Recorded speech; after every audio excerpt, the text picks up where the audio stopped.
ये किसी सर ने इतना अच्छा कॉन्सेप्ट दिया और उस चिड़िया के प्रयास की बात की। आग लगी थी वन में, फिर भी चिड़िया बचाने के लिए काफी प्रयास किया उसने। यहीं से मैं बात शुरू करता हूँ। अगर किसी के घर में आग लगी हो और घर के मुखिया को ये पता चले कि उसके बीवी बच्चे अंदर हैं और उसका जो कीमती सामान है वो भी जलने के लिए तैयार है, तो क्या वह मुखिया तमाशा देखेगा या फिर उस आग में कूद पड़ेगा? मेरे विचार से तो वो जो मुखिया है वो अपनी बिना जान की परवाह किए उस आग में कूद पड़ेगा और अपने बच्चों को बचाने का प्रयास करेगा। ठीक इसी तरह आज हमारे पूरे अधिकारों को लेकर कुठाराघात किया जा रहा है। सभी जगह पूरे देश में आग लगी हुई है और हम लोग सोए हुए हैं। उस मुखिया की तरह हम सभी को प्रयास करना चाहिए अपने आप को बचाने के लिए, अपनी आने वाली पीढ़ी को बचाने के लिए। जो लोग ये दुहाई देते हैं कि भाई आरक्षण चला गया और सिर पर रखकर संविधान को ढोते हैं, दुनिया भर के मंच सजाते हैं, दुनिया भर के प्रोग्राम करते हैं, भिन्न भिन्न संगठनों के रूप में काम करते हैं, मैं उन लोगों से पूछना चाहता हूं कि वो लोग इकट्ठा होकर क्यों नहीं करते? वो एक मंच पर आकर क्यों नहीं अधिकारों की लड़ाई लड़ते? क्यों अलग अलग ये सब काम कर रहे हैं? क्यों ऐसा संदेश दे रहे हैं समाज को, पूरे देश को, कि भाई हम लोग अलग अलग बटे हुए हैं? ठीक उसी प्रकार ये लोग काम करते हैं जैसे कि जुआरी होता है और वो जुआ खेलता हुआ होता है, उसके घर में आग लग जाती है और उसकी एक बच्ची आती है उसके पास में और वो बोलती है कि पापा पापा घर में आग लगी है, जल्दी चलो। और वो उस लड़की को डांट कर भगा देता है, बोलता है चल घर पहुंच, मैं अभी आता हूँ, मेरी बारी आने वाली है, इसे खत्म करके आता हूँ। और तब तक उसका सब कुछ सुहा हो जाता है। ठीक इसी इंतजार में हम लोग हैं।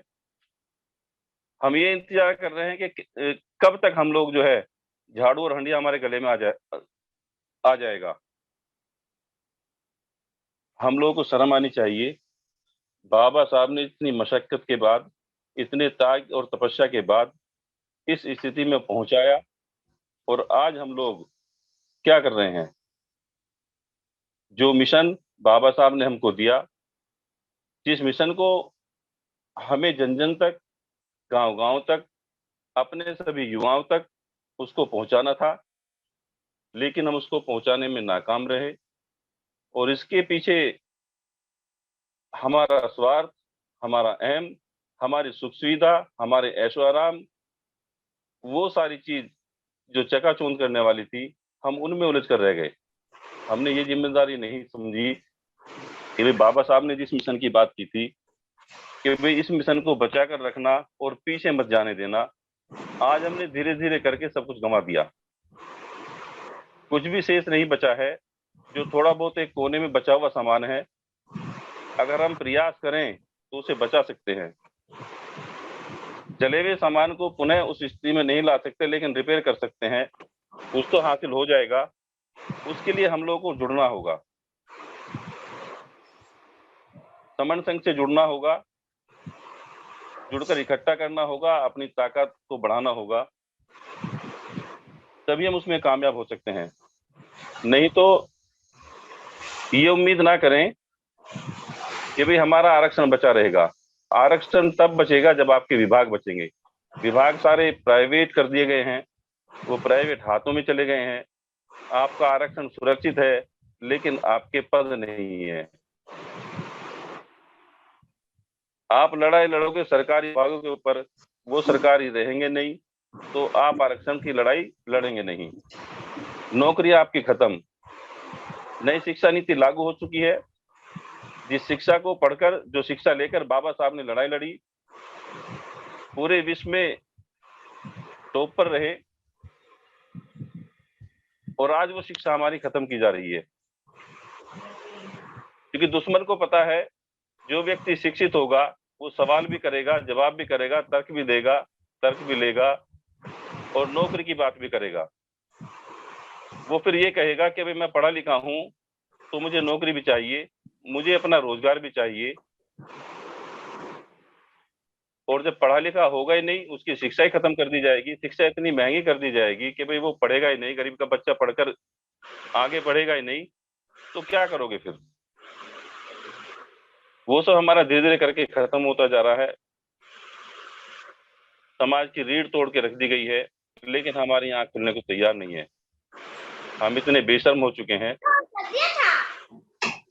कि सब कुछ सामने है, हमें सब कुछ दिखाई दे रहा है कि भाई हमारा सब कुछ लूट रहा है, सब कुछ जा रहा है, लेकिन फिर भी हम अपने अहम की वजह से, अहंकार की वजह से, पद प्रतिष्ठा और कहीं कुर्सी ना चली जाए उसकी वजह से सब बटे हुए हैं। मैं अगर अपने विभाग की बात करूं, क्योंकि मैं एक शिक्षक हूं और आज शिक्षकों का ही दिन है, उसकी अगर बात करूं तो मेरे विभाग में 70 संगठन बने हुए हैं। मैं उन संगठनों के ठेकेदारों से ये पूछना चाहता हूं, भाई हम शिक्षक हैं, एक हमारी जाति है, हम शिक्षक हैं, समस्या हमारी एक है, तो फिर 70 संगठनों में क्यों बटे पड़े हो? कोई यादव गुट का है, कोई शर्मा गुट का है, SC ST के गुट का है, कोई वेलफेयर एसोसिएशन का गुट का है, कोई विशिष्ट BTC के गुट का है, कोई अल्पसंख्यक का है। भाई तुमने 70 गुट क्यों बना रखे हैं? मैंने महसूस किया है और मुझे अनुभव भी है, हमें किसी गुट की जरूरत नहीं है। अगर हम 10 लोग इकट्ठा हैं तो अधिकारी की हिम्मत नहीं कि वो आपकी बात ना माने। हम लोगों ने ऐसे ऐसे काम किए हैं, ऐसे ऐसे काम अधिकारियों से कराए हैं बिना किसी संगठन के, जिन्हें हमारे अच्छे अच्छे संगठन नहीं करा सकते। और वो ताकत है हम लोग इकट्ठा होने की, हम लोग जुड़ने की। मैं उसके 2 उदाहरण देना चाहता हूं। पहला उदाहरण है 2 अप्रैल 2018 का, जिसको लोग सब बताते हैं। मैंने अपनी आंखों से देखा और खुद जिया है। मैं उस आंदोलन में था और किस तरह का वो आंदोलन था, कैसा जुनून था लोगों में, सड़कों पर आए, कितनी हिम्मत दिखाई, किस तरह से लोग वो इकट्ठा थे। मैं उसे अपनी वाणी से नहीं कह सकता, क्योंकि उस दिन मेरा शहर भी पूरा पूरा सड़कों पर इकट्ठा था। हम लोग उनकी अगुवाई कर रहे थे, लेकिन शांतिपूर्वक तरीके से हम लोगों ने सारा काम निपटा लिया था। दूसरा उदाहरण यहाँ देना चाहता हूँ। हमारे यहाँ 2017 में जब चेयरमैन का चुनाव हुआ, हाँ 2017 में हुआ था। 2017 में जब चेयरमैन का चुनाव हुआ, सामान्य सीट पर हमारे चेयरमैन साहब लड़े, तो चेयरमैन साहब की जीत 1700 कुछ वोटों, 31 वोटों से हुई, लेकिन उनका जो प्रमाण पत्र है वो नहीं दिया गया। तो उन्हें कहीं ना कहीं अंदेशा लगा कि हमारा प्रमाण पत्र खतरे में है। हमारे 5000 लोग जो युवा थे वो बाहर इंतजार कर रहे थे कि ऐसे ही चेयरमैन साहब आए और हम उनका स्वागत करें। तो जब उनके कानों तक आवाज गई कि भाई आपका प्रमाण पत्र नहीं मिल रहा, तो सारे सारे एक आवाज में इकट्ठा हुए और उन्होंने जो है अपनी ताकत का प्रदर्शन किया और 2 मिनट में चेयरमैन साहब को प्रमाण पत्र हासिल हो गया। ये इकट्ठा होने की ताकत है। वहां कोई नेता नहीं था, वहां उनको कोई बताने वाला नहीं था, लेकिन एक जुनून और जज्बा था उनके दिमाग में कि भाई वो सीट हमारी है, हमने चुनाव लड़ा है, हम जीते हैं तो उस पर हमारा हक है, हमारा प्रमाण पत्र मिलना चाहिए। जुड़ने में बहुत बड़ी ताकत है, इकट्ठा होने में बहुत बड़ी ताकत है। अगर हम लोग कुछ अपना बचाना चाहते हैं, जो बचा कुछ है उसको बचाना चाहते हैं और जो खो चुका है उसको वापस लेना चाहते हैं, तो हमें इकट्ठा होना होगा। और उसके लिए सबसे बड़ा जो प्लेटफॉर्म है वो है हमारा वी द पीपल समर संघ का। यहाँ ना कोई भेदभाव है, ना कोई ऊंच नीच है, ना कोई पैसा है, ना चंदा है, ना पर्ची है। यहाँ सभी लोग समान है। और नाम मात्र के खर्चे पर 1500 की जो मीटिंग है उसे तो हम ऐसे ही लगा लेते हैं, क्योंकि सभी लोग संघी हैं, संघ को समझ चुके हैं, संघ में इकट्ठा होना तेजी से शुरू कर दिया है। आज हमारे पूरे देश में लगभग 18 जो हमारे राज्य हैं उनमें समन संघ बहुत अच्छी तरह से काम कर रहा है। वहाँ के जो हमारे समन संघी हैं बहुत अच्छी तरह से काम कर रहे हैं, एक दूसरे को कॉन्सेप्ट बताते हैं, लोगों को जोड़ते हैं, घर घर तक जाते हैं, उनको समझाते हैं, उन्हें बताते हैं कि भाई महापुरुषों की जो विचारधारा थी ये थी, जिसको हमारे इन नेताओं ने, हमारे इन संगठनों के ठेकेदारों ने नहीं बताया। हालांकि काम पढ़े लिखे लोगों का था, उन पढ़े लिखे लोगों का था जिन्होंने अपने अपने अपने आप को सुधार लिया, उसका मजा मार लिया पूरा, अपनी 2-2 3-3 पीढ़ियों को संभाल लिया, इंतजाम कर लिया उनका। लेकिन जो आखिरी लाइन में मेरा जो गरीब खड़ा है, जो अनपढ़ है मेरा समाज, जो बेचारे गांव में रहते हैं, उन तक जो बाबा साहब का मिशन था, उनकी विचारधारा जो जानी थी, एक एक व्यक्ति तक जानी थी, गांव गांव तक जानी थी, उसको हम नहीं पहुंचा पाए। उनको नहीं बता पाए कि भाई आपको क्या करना है, आपके बाबा साहब के मिशन को हमें किस तरह से आगे बढ़ाना है, वो हम नहीं बता पाए और अपने ऐशो आराम में मस्त रहे। तो उस विचारधारा को, अपने महापुरुषों की विचारधारा को हमारे सभी स्पोक साथी घर घर जाकर बताते हैं, उनको समन संघ के बारे में बताते हैं, उनको जोड़ते हैं, उनको मीटिंगों के बारे में बताते हैं कि भाई जो ये हमारी मीटिंग है, वर्चुअल मीटिंग जो आज हम जूम पर देख रहे हैं और मैं यहाँ बोल रहा हूँ, ये 5 मई 2021 से लगातार 12 महीने हो जाएंगे इसको, निर्बाध रूप से चल रही है। यहाँ किसी को शौक नहीं है कि वो आकर यहाँ अपना समय बर्बाद करे, टाइम बर्बाद करे, अपना पैसा बर्बाद करे।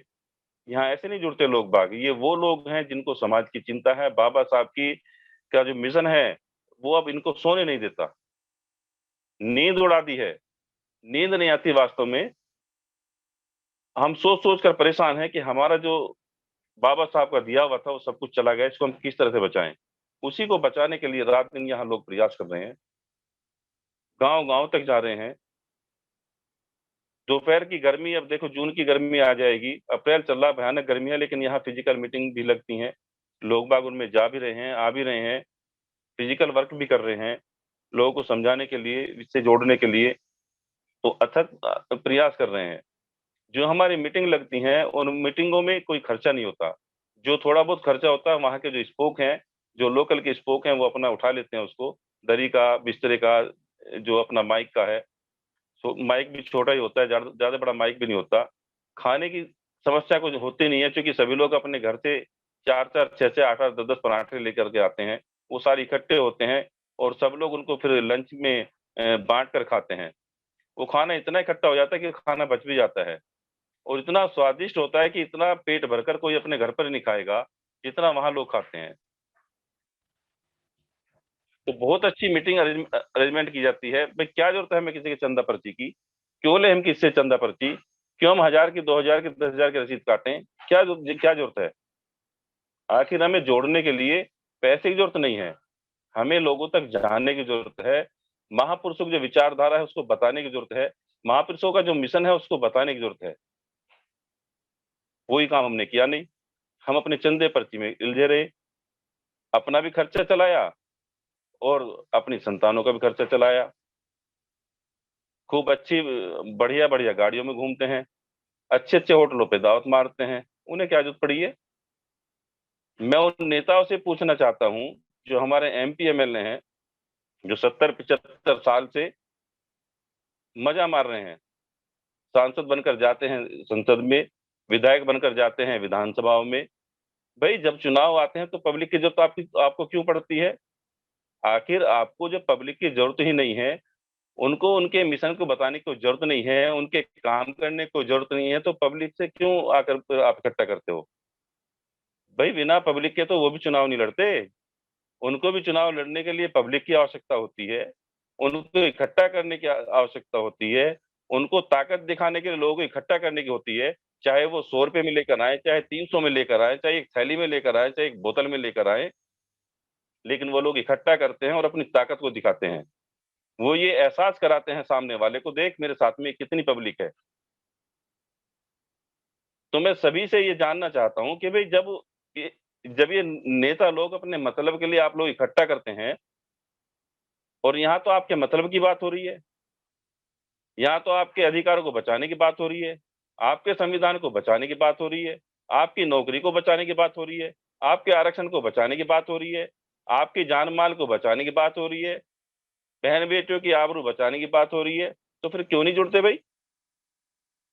सभी लोगों को आंधी और तूफान की तरह जुड़ जाना चाहिए, और जहां भी जिस स्थिति में है उसी स्थिति में अपना काम कर देना शुरू शुरू कर देना चाहिए। तब आप लोग जो है तेजी से क्रांति करेंगे। 18 जो हमारे स्टेट हैं उनमें बहुत तेजी से काम चल रहा है और आंधी की तरह लोग बाग जुड़ते जा रहे हैं। एक बार किसी को कॉन्सेप्ट आप बता दीजिए, उसको दोबारा बताने की जरूरत नहीं पड़ती, क्योंकि पता है उनको यहाँ कोई लालच तो है नहीं भाई, यहाँ कोई सीट तो है नहीं जिस पर लड़ाई होगी, यहाँ कोई वो तो है नहीं कि मंच चलो मुझे जगह नहीं मिली तुझे मिल गई और मुझे नहीं मिली। यहाँ तो भैया सबको सब समान है, सब एक साथ बैठते हैं, एक गोले में बैठते हैं, बिल्कुल संघ की तरह। जैसे कि पुराने समय की मैं बात बताऊं, जब मैं बच्चा था तो अपने गांव में जब मैं रहता था तो हमारी चौपाल थी, चौपाल पर शाम के समय जो गांव के सब हमारे बड़े बुजुर्ग थे वो सब बैठते थे और वो सब अपने समाज की छोटी बड़ी सब बातें करते थे, तो मैं उनको सुनता था। तो वो सब संकय था, या किसी के यहाँ पे ब्याह शादी हुई या हरज मरज हुआ तो सभी लोग इकट्ठा होते थे, उसकी मदद करते थे और सभी की अपना काम हो जाता था। तो ये जो समण संघ है, इस समण समण संघ में सभी लोग तेजी से जुड़े। अगर आपको अपने अधिकार बचाने हैं, अपने आप को बचाना है, अपने संविधान को बचाना है, अपने बहन बेटियों की आबरू को बचाना है, अपनी जान माल को बचाना है, तो सभी को जुड़ना होगा, तेजी से जुड़ना होगा। हम जुड़ेंगे, जरूर जुड़ेंगे और जीतेंगे, जरूर जीतेंगे। जब जब जुड़ेंगे तब तब जीतेंगे, जहां जहां जुड़ेंगे वहां वहां जीतेंगे, जितना जुड़ेंगे उतना जीतेंगे। इसलिए जुड़ें और जरूर जुड़े, तेजी से जुड़े। मेरा सभी स्पोक्स से अनुरोध भी है कि सभी स्पोक्स जहां भी मीटिंग होती है, अभी हमारी 15 मई को मीटिंग है, वो इंटरनेशनल मीट है दिल्ली में, उसके लिए सभी अपना रजिस्ट्रेशन करा लें। अर्थात जो 310 रुपए उसमें खाने खर्चे के, यानी कि 200 रुपए वहां की तैयारी के हैं गद्दे के और आपकी जो एसी भवन है उसके हैं, 110 रुपए आपके उसके नाश्ते के हैं। तो वो सभी लोग तेजी से जमा करा दें और जितने भी अपने संगी साथी हों, मित्र हों, अपने परिवार के लोग हों जो वहां जाना चाहते हैं, उनके भी जो है तेजी से जमा करा दें। 8 दिन का समय है, 8 दिन में जितना तेजी से करा देंगे उतना अच्छा होगा, क्योंकि वहां की भी हमें जो कुछ जो कार्रवाई वो भी करनी है। तो तेजी से उसमें पैसे भी जमा करा दें, अपना रजिस्ट्रेशन करा लें। और जहां भी मीटिंग होती है समन संघ की, अगर आपके नजदीक होता है 100 किलोमीटर, 50 किलोमीटर, 60 किलोमीटर, अगर आप जा सकते हैं तो जरूर जाएं, उस मीटिंग का हिस्सा बने, उस मीटिंग में जाएं, कॉन्सेप्ट को समझें, लोगों को बताएं, लोगों को जोड़ें और जोड़ने का निरंतर प्रयास करते रहें। इसी के साथ मैं अपनी वाणी को विराम देता हूं। जय भीम, जय भारत, जय संविधान। नमोद्दाय।